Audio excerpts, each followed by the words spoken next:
चलिए अब खबरें देखेंगे विस्तार से। सबसे पहले बात आदिवासी दिवस की। जी हां, आज विश्व आदिवासी दिवस है और इस मौके पर मुख्यमंत्री हेमंत सोरेन एक अलग ही अंदाज में नजर आए।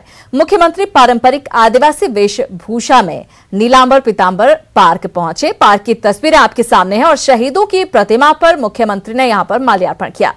इस दौरान सीएम ने पौधे भी लगाए, साथ ही मानदर पर थाप लगाते भी नजर आए। मुख्यमंत्री हेमंत सोरेन ने पूरे राज्यवासियों को आदिवासी दिवस की शुभकामनाएं दी और आदिवासी दिवस पर सरकारी अवकाश का ऐलान किया। उन्होंने कहा कि आजादी के इतने सालों बाद भी आदिवासी पिछड़े हुए हैं, ऐसे में आज संकल्प लेने का दिन है। मुख्यमंत्री ने आदिवासियों की शिक्षा पर भी जोर दिया।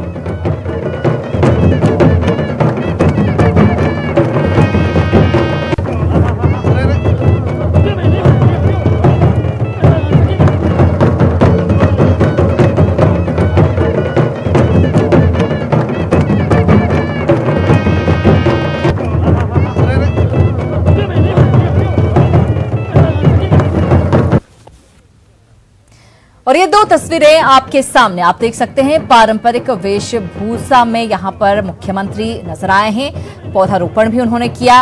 वहीं दूसरी तरफ मानदर पर थाप लगाते मुख्यमंत्री को देखिए, बेहद खुश, बेहद उत्साहित। न सिर्फ मुख्यमंत्री बल्कि उनके इस रूप को देखकर वहां पर मौजूद लोग भी काफी उत्साहित नजर आए हैं। आज आदिवासी दिवस है और इस मौके पर मुख्यमंत्री ने कहा कि आज इतने साल बीत चुके हैं आदिवासी इस देश को आजाद हुए, लेकिन आदिवासी आज भी पिछड़ा है। झारखंड के हमारे वीर सपूतों को नमन करते हुए अपनी ओर से आज के इस शुभ अवसर पर ढेर सारी शुभकामनाएं देता हूं। जोहार एक महत्वपूर्ण निर्णय लिया है कि आने वाला समय में इस आदिवासी दिवस पर राजकीय अवकाश भी होगी, इसकी घोषणा मैं करता हूं। और रांची के नगरी में कुएं में गिरे भालू का रेस्क्यू कर लिया गया है। वन विभाग की मदद से ग्रामीणों ने भालू को यहां से निकाला है, लेकिन कुएं से निकलने के बाद भालू गांव के एक घर में घुस गया, जिसके बाद वन विभाग की टीम ने किसी तरह भालू को निकालने की कोशिश जारी की। घटना नगरी के हरही डोमर टोली की है, जहां जंगल से भटककर आया भालू कुएं में गिर गया था। उसको निकालने के लिए काफी जद्दोजहद करनी पड़ी। तस्वीरें हम आपको दिखा रहे हैं। भालू को कुएं से तो निकाल लिया गया, लेकिन उसके बाद कुएं से निकलकर भालू डरकर दुबककर इतने सारे लोगों को देखकर एक घर में घुस गया। बाद में यहां से उसका रेस्क्यू किया गया। देखिए तस्वीरें किस तरह से कुएं में भालू गिरा हुआ है।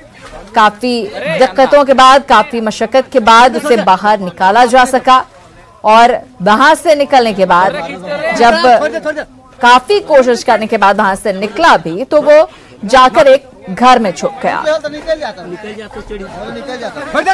दोनों ही तस्वीरें आपके सामने आप देख सकते हैं।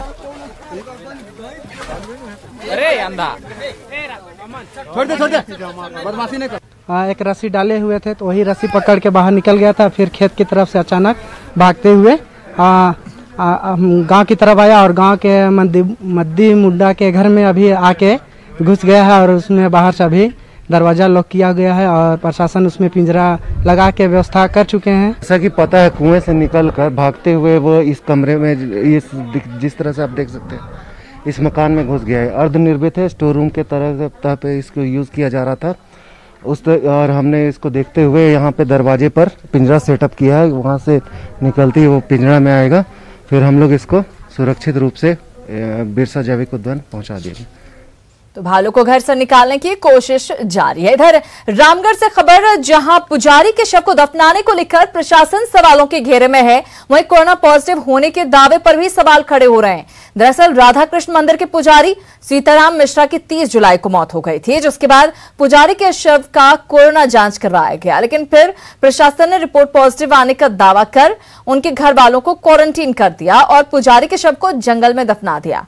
लेकिन पुजारी के शव को दफनाने का विरोध शुरू हुआ तो प्रशासन ने एक पुतले का अग्नि संस्कार कर दिया। हैरत की बात है कि पुतले का अग्नि संस्कार पीपी किट पहनाकर किया गया। वहीं जिस निजी लैब में पुजारी के शव की कोरोना जांच हुई थी, उसके संचालक ने रिपोर्ट नेगेटिव आने का दावा किया है।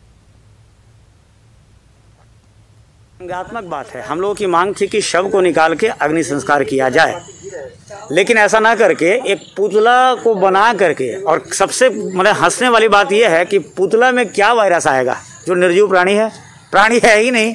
एक पुतला बना करके हम लोग को पीपी किट पहनवा करके पुतला संस्कार करवाना और अपने आप को कह रहे हैं कि हमने न्याय किया।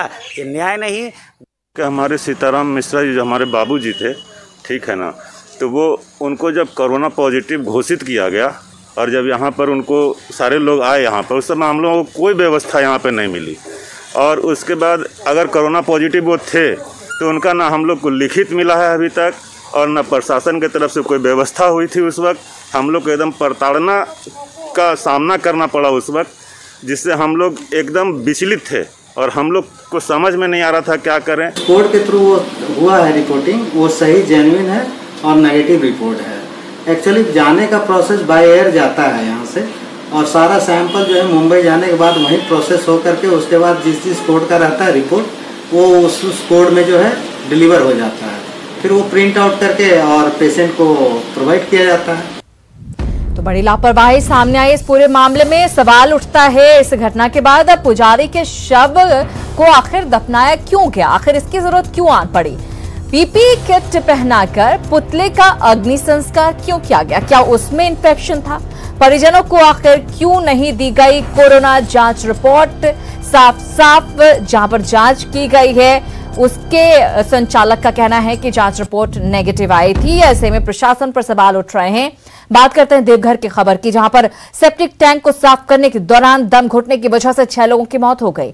देवीपुर थाना क्षेत्र में निर्माणाधीन टंकी की सफाई के लिए मजदूर टंकी में गए हुए थे, लेकिन टंकी के भीतर वो बेहोश हो गया, जिसके बाद उसे बचाने के लिए उतरे 5 और लोग गए और वो भी बेहोश हो गए।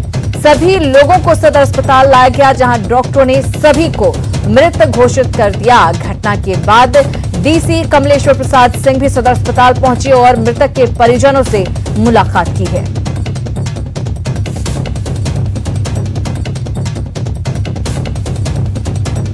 निर्माणाधीन टंकी था, उस टंकी में बांस खोलने के लिए एक लेबर गया, वो अंदर बेहोश हो गया, और बेहोश होने के बाद फिर दूसरा आदमी गया, वो भी बेहोश हो गया। फिर तीसरा आदमी बारी बारी से 6 आदमी उसमें गए, 6 आदमी बेहोश हो गए। बाद में जेसीबी को बुलाकर उसको तोड़वा के निकलवाया और हॉस्पिटल लाया। इसको एक्सीडेंट माने, इसको लापरवाही भी नहीं कही जा सकती है, क्योंकि उन लोगों को जो अंदर गए थे उनको भी अंदाज नहीं था कि इसमें क्या समस्या है।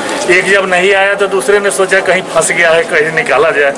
इस क्रम में लगता है एक दूसरे गलतफहमी में सब लोग उसमें एक मौत के चंगुल में सभी लोग चले गए। उसमें हो सकता है गैस हो, क्योंकि नीचे की जब जमी हुई होती है, टंकी होती है, तो कार्बन डाइऑक्साइड उसमें बैठता है। कार्बन डाइऑक्साइड भारी गैस होता है और नीचे बैठता है। हो सकता है दम घुटने से इनकी मृत्यु हुई।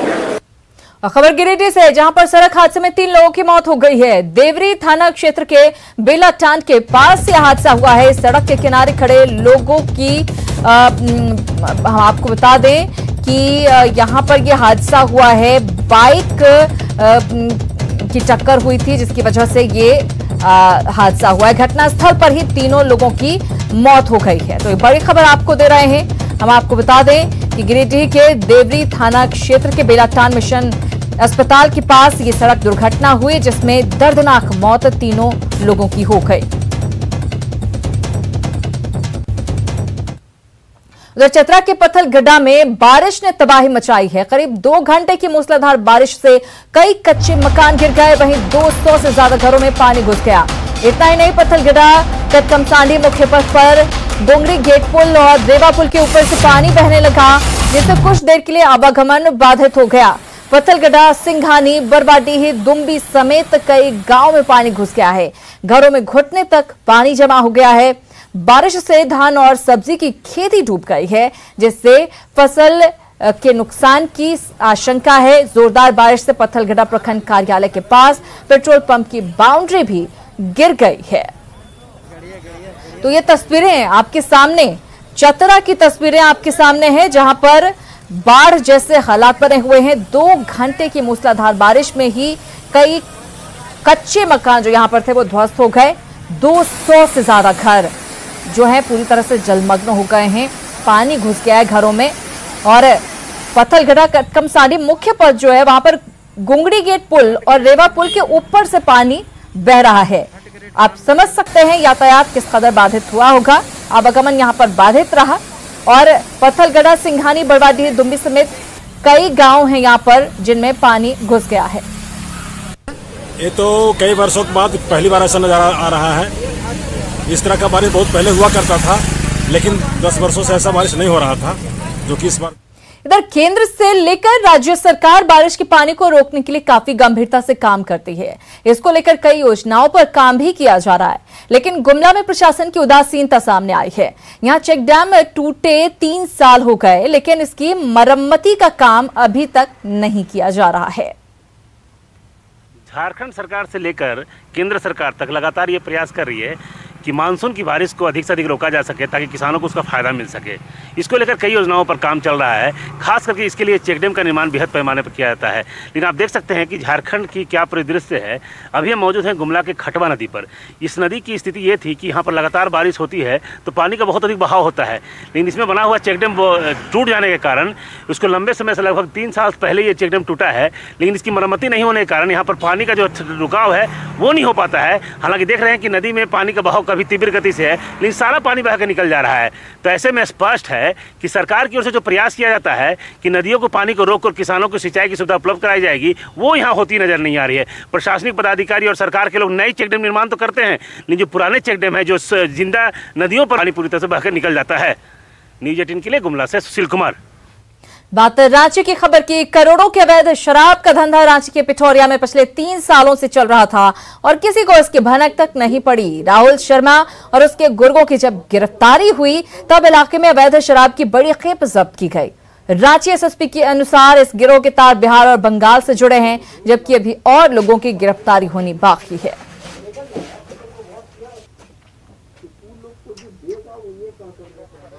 हिसाब से भी हम लोग इस पर सोच रहे हैं। कुछ का लिंक बिहार से मिला है, कुछ का कलकत्ता से मिला है। तो पूरे रैकेट को, पूरे सिंडिकेट पे हम लोग की नजर है। हम लोग इस पर लगातार रेड करते रहेंगे। ऑफ कोर्स इसके पीछे कौन लोग हैं, क्या है, नहीं है, इन्वेस्टिगेशन सबको क्लियर हो जाएगा।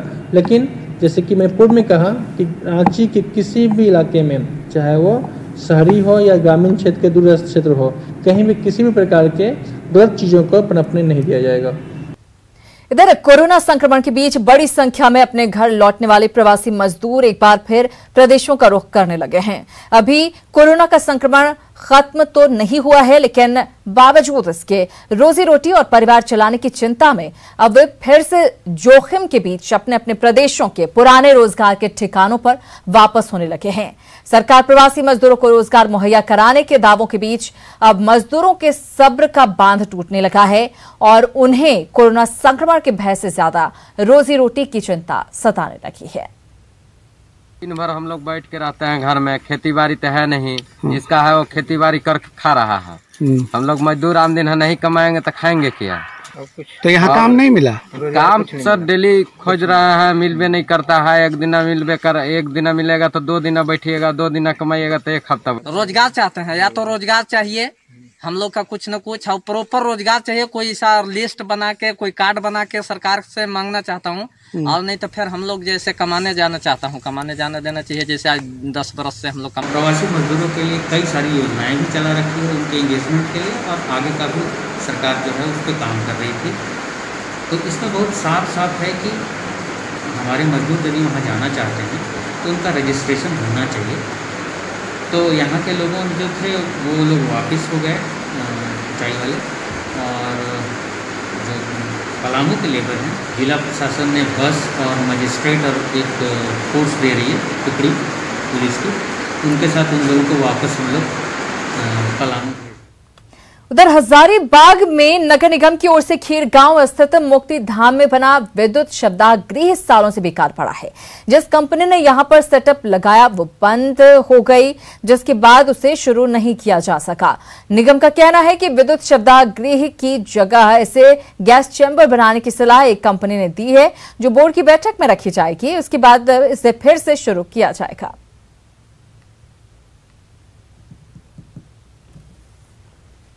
सुझाव दिया है दिल्ली की जो कंपनी है कि आप उसको गैस चैम्बर में कन्वर्ट कर लीजिए। तो मैंने फिर उनको यही बोला है कि जो हम लोग की अगली बोर्ड बैठक होगी उसमें मैं ये प्रस्ताव रखूंगी, क्योंकि ये नगर आयुक्त के अकेले का डिसीजन तो नहीं हो सकता। तो जैसा बोर्ड में डिसीजन लिया जाएगा उसी हिसाब से हम लोग आगे बढ़ेंगे। संभावना है। खबरें भी और भी हैं, फौरन लौटते हैं। एक बार फिर से आप सभी का स्वागत है। जोहार झारखंड में राजधानी रांची के ऐतिहासिक मोरहाबादी मैदान में 15 अगस्त को लेकर तैयारियां शुरू कर दी गई हैं। इसी सिलसिले में पुलिस के जवानों ने परेड की। परेड में 12 प्लाटून शामिल हुए। हालांकि जिला प्रशासन में कोरोना संक्रमण को देखते हुए पहले जैप 1 ग्राउंड में कार्यक्रम आयोजित करने का फैसला लिया गया था, लेकिन इसके बाद इसे शिफ्ट करते हुए मोरहाबादी मैदान में ही 15 अगस्त के कार्यक्रम करने का फैसला लिया गया है। हम लोगों को कि इस समारोह को भी है सक्सेसफुल करना और साथ ही साथ सभी को जो है सोशल डिस्टेंसिंग और मास्क पहनकर जो है परेड कराना। तो सबको इंस्ट्रक्शन दिया गया है कि कोई भी बिना मास्क के जो है प्लेटून में शामिल नहीं होगा और साथ ही साथ जिस डिस्टेंस पे खड़ा किया जाता है उस डिस्टेंस पे ही रहेंगे। अनावश्यक किसी से कांटेक्ट में नहीं आना है और 15 अगस्त तक विशेषकर अपना ध्यान रखें। ऐसे तो हमेशा ही रखना चाहिए, लेकिन क्योंकि 15 अगस्त में आप अन्य कई लोगों से घिरे हैं, तो अगर आप अनसेफ हो जाएंगे तो बाकी लोग भी अनसेफ रहेंगे और वीआईपी महोदय और सभी हम लोग जो है प्लेटून के पास जाएंगे। और इसी के साथ जोहार झारखंड में फिलहाल इतना है, लेकिन न्यूज़ 18 बिहार झारखंड पर खबरों का सिलसिला लगातार